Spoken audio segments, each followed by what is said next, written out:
Hi guys, share ko lang no. So this stock DG Plus. So stock code niya is PLUS Plus. DG Plus yung mga may-ari ng Bingo Plus, Arena Plus, online gaming platform no. So yan, bagsak siya from 67 to 30 pesos per share. So napakalaki ng bagsak niya in just a few days.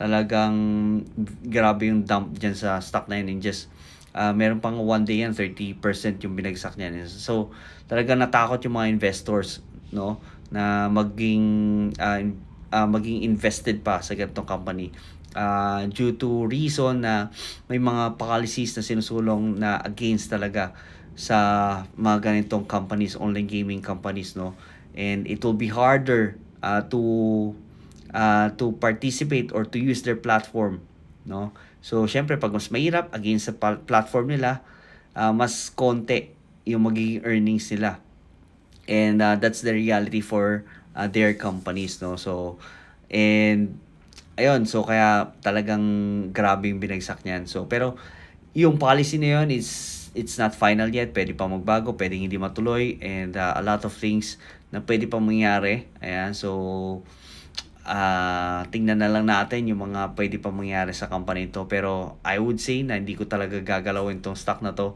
Hindi ako maglalagay dyan, or hindi ako magpa-participate dyan. And coming from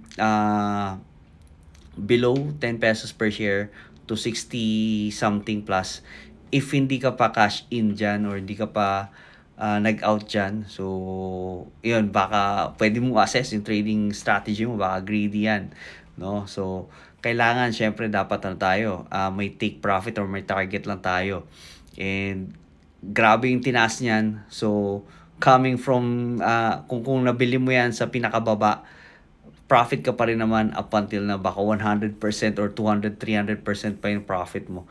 So ganun siya kataas talaga, nilipad talaga yung stock na yan. So grabe talaga yung hype dyan sa stock na yun no? Pero grabe din yung pag-dump sa kanya kasi may mga ilang balita lang na against sa company nila no, or sa platform nila. So that's the reality for these kinds of stock.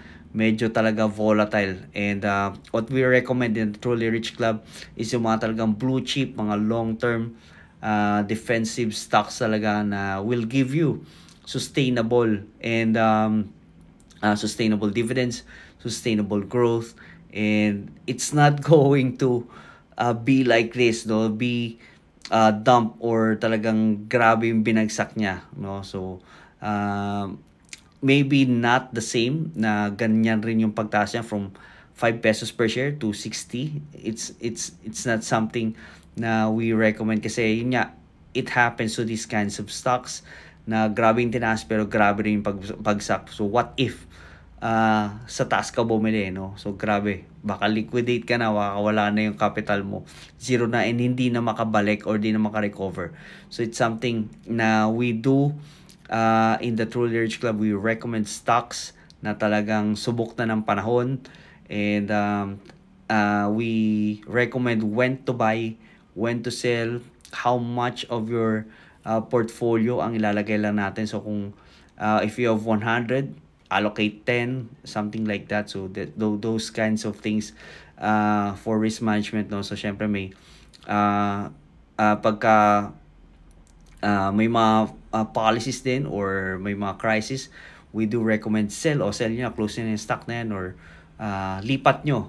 Kahit losing, lipat nyo sa ganitong stock, mas mabilis yung balik. So something like that. That's what we recommend in the Truly Rich Club, and I highly invite you to join. Nandiyan lang yung link niyan sa my description box below or sa bio natin no. So if you do have questions, you can comment or you can send me a message, and I'm very happy, or I will be glad to assist you.